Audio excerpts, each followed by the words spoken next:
बिस्मिल्लाहिर्रहमानिर्रहीम। अस्सलामुअलैकुम friends, Europe info channel में मैं आप सबको खुश आमदीद कहती हूँ। उम्मीद करती हूँ आप सब बिल्कुल ठीक होंगे। आज की वीडियो में हम बात करेंगे जहाज़ के ज़रिए गैर कानूनी तरीके से सऊदी अरब छोड़ने वाले अफराद को गिरफ्तार कर लिया गया है। किस तरह से इस इंसान को पकड़ा गया है, इसकी तमाम तर डिटेल्स आप लोगों के साथ आज की वीडियो में डिस्कस कर रही हूँ। तो ये तमाम डिटेल्स जानने के लिए इस वीडियो को लाजमी से लास्ट तक ज़रूर देखिए। तो फ्रेंड्स, करते हैं अपनी आज की वीडियो को स्टार्ट। तो सबसे पहले मैं आपको बताती चलूँ कि दर्जनों अफराद को गैर कानूनी तरीके से सऊदी अरब छोड़ने से रोक दिया गया है और इनमें शामिल खवातीन को इस वक्त तक तहवील में रखा जा रहा है जब तक इनकी मर्द रिश्तेदार लेने नहीं आते।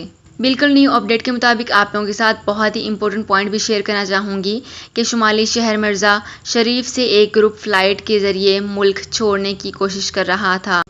40 अफराद को हिरासत में लिया गया जो गैर कानूनी तौर पर एक तैयारे में बैरून मुल्क जाना चाह रहे थे। ख्याल रहे कि गुज़िश्ता बरस में अगस्त में काबिल पर कंट्रोल हासिल करने के दौरान हज़ारों अफराद अफ़गानिस्तान से परवाज़ों के ज़रिए निकल गए। बाज़ बैनुल-अक़वामी इमदादी इदारों और कौमी व गैर मुल्की NGO के ज़रिए भी शामिल हैं। तो फ्रेंड्स, ये थी मेरी आज की वीडियो। होप आपको ये वीडियो पसंद आई होगी। अगर आपको ये वीडियो पसंद आई है तो हमारे चैनल को ज़रूर सब्सक्राइब कर लीजिए। एंड वीडियो के एंड करने से पहले आपसे एक छोटी सी रिक्वेस्ट भी करना चाहूँगी कि अगर आप हमारी इस वीडियो को फेसबुक पेज पर देख रहे हैं और आपने हमारे पेज को फॉलो नहीं किया तो हमारे पेज को ज़रूर फॉलो कर लीजिए, अपने फ्रेंड्स के साथ भी शेयर कर लीजिए।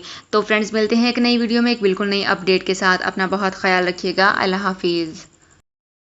सऊदी अरब में मुकीम गैर मुल्कियों के लिए बहुत बड़ी खुशखबरी आ गई है। अब कोई भी शख्स जो अपने मुल्क जाना चाहता है और उसका इकामा एक्सपायर हो या इकामा वैलिड हो, शिरका बंद हो, मुसस्सा बंद हो या कफील छुट्टी ना लगा रहा हो या कोई भी मसला हो तो आप हमारे साथ रब्ता करें। हम इंशाल्लाह आपको 3 दिन के अंदर अंदर एम्बेसी के जरिए आपका खरूज लगाकर आपको आपके मुल्क वापस भेज देंगे। कोई भी इंडियन, पाकिस्तानी, नेपालियन, बांग्लादेशी, श्रीलंकन या किसी भी मुल्क का हो वो आसानी से बगैर किसी परेशानी के अपने मुल्क वापस जा सकता है। जी हाँ, स्क्रीन पर आपके सामने जो नंबर शो हो रहा है इस पर आप कांटेक्ट करें। इंशाल्लाह 3 दिन के अंदर अंदर आपको आपके मुल्क वापस भेज दिया जाएगा। मतलूब केस वाले रब्ता ना करें। शुक्रिया।